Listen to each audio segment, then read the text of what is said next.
ভারতবর্ষের অর্থনীতি জাহান্নামে যাচ্ছে, নিয়ে কোনো মাথা ব্যথা নেই। সামাজিক যে ব্যবস্থাপনা অধঃপতনে চলে যাচ্ছে, কারোর কোনো হেলদোল নেই। নেশায় আকৃষ্ট ছেলেমেয়েরা, নওজওয়ানরা, স্কুল গোয়িং ছাত্রছাত্রীরা, কারো কোনো মাথা ব্যথা নেই। বেকারত্ব নিয়ে কথাবার্তা নেই। আছে কি? সমাজকে বিভাজন করো ধর্মের নামে, সমাজকে বিভাজন করো জাতপাতের নামে, সমাজকে বিভাজন করো হিন্দুস্তান পাকিস্তানের নামে। এই দেশ এই জায়গায় দিকে ঠেলে দিচ্ছে ভারতীয় জনতা পার্টি এবং তাদের সহযোগীরা। আজকে কংগ্রেস দল বাস্তব কথাগুলো মানুষের সামনে তুলে ধরার চেষ্টা হচ্ছে যে দেশে চলছে নাকি। একটা দেশ উন্নয়নের পথেই তখনই চলে, শুধু স্লোগান দিয়ে নয়, বিকশিত ভারতবর্ষের কথা বলে নয়, মেড ইন ইন্ডিয়ার কথা বলে নয়, অবাস্তব চিন্তা ভাবনার কথাবার্তা স্লোগান দিয়ে ফ্লেক্স ছাপিয়ে নয়। একটা দেশ উন্নয়নের পথে তখনই হাঁটে যখন অর্থনৈতিক দিক দিয়ে শক্তিশালী হয়, সেই হয় কমান্ডিং পজিশনে। আজকে ভারতবর্ষের অর্থনৈতিক অবস্থাটা কি? দেশের 1% মানুষের কাছে দেশের 40% দেশের সম্পদ, মাত্র 1% মানুষের কাছে। বন্ধুরা, এই দেশের মোদী সাহেবের কথা অনুসারে 80 কোটি ভারতীয় বিনা পয়সায় চাল কিংবা গম পেয়ে থাকেন রেশন শপের মাধ্যমে। 140 কোটি দেশের মধ্যে অর্ধেকের বেশি মানুষ বিনা পয়সায় চাল কিংবা গম খাওয়াতে হয়। সেই দেশ বিকশিত ভারতবর্ষকে বলতে হবে আমাদের। অর্থনৈতিক পজিশনটা কি? হাইয়েস্ট যতগুলো দেশ রয়েছে, WMF এর report, world monetary fund report অনুসারে ভারতবর্ষ 1 নম্বর স্থানে রয়েছে। কি? লোন ঋণ প্রাপকদের তালিকায়। কত? 249,000 লক্ষ কোটি টাকা, 249,000 লাখ করোড় রুপি আমরা ঋণের তলায় রয়েছি। অর্থাৎ প্রত্যেকটি ভারতীয় আমরা যারা রয়েছি, আমাদের ঋণের বেড়া যারা আমরা আটকে পড়ছি। এই ঋণ, তার রেট অফ ইন্টারেস্ট বেড়ে যাচ্ছে। আপনার আমার পকেট কেটে টাকা দিতে হবে, ফেরত দিতে হবে। এই যে বিহার নির্বাচনকে কেন্দ্র করে 33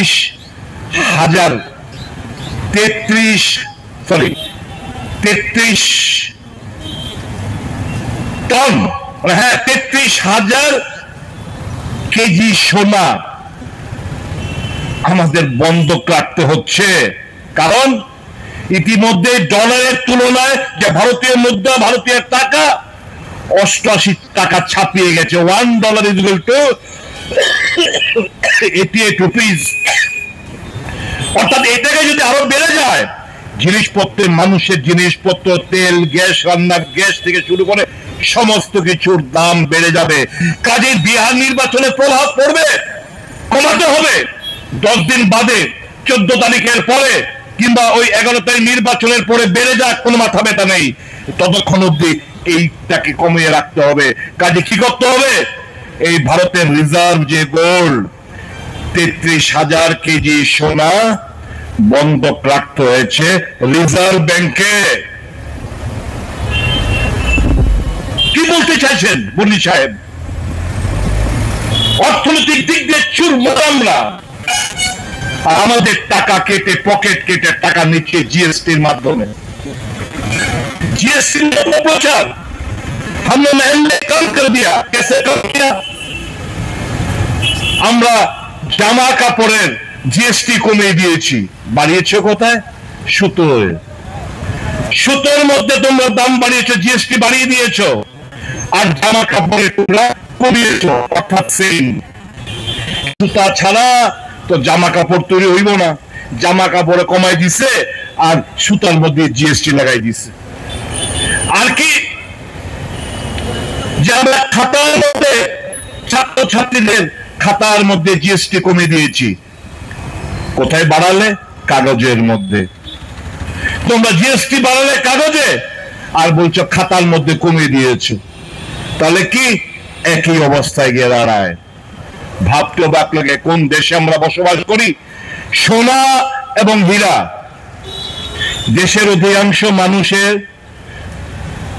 কজন হীরা কিনতে পারে, কজন সোনা কিনতে পারে? অধিকাংশ মানুষ গরিব দেশের, মাত্র 3% জিএসটি, মাত্র 3% জিএসটি দিতে হয় সোনা এবং হীরা কিনতে গেলে।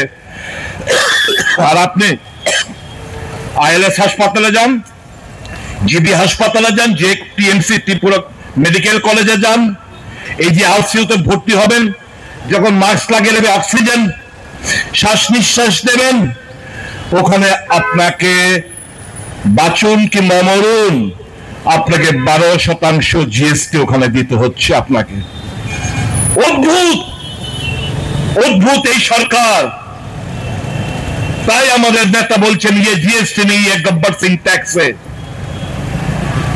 মানুষ বাঁচবে কি মরবে তার কোনো ঠিক নেই, তার থেকে তোমরা 12% জিএসটি নিয়ে নিচ্ছ, আর সোনা এবং হীরার মধ্যে মাত্র 3% জিএসটি লাগাচ্ছ। ये कौन सा नियम है, कौन सा तरीका है? এটাই হচ্ছে ভারতবর্ষের বর্তমান মোদী দেশে এটাই চলছে। কাজে এই লড়াইটা যেটা বিহারে চলছে, আমাদের বিশ্বাস, যদিও আপনারা জানেন নির্বাচন কমিশন গতকালকে প্রেস মিট আপনারা দেখেছেন কিভাবে নির্বাচনগুলোকে প্রহসনে পরিণত করে, নির্বাচন কমিশনের সহায়তা নিয়ে জালিয়াতি জোট চুরি করে এরা ক্ষমতা দখল করে রাখতে চাইছে, ফ্যাসিবাদী মানসিকতার পরিচয় দিচ্ছে।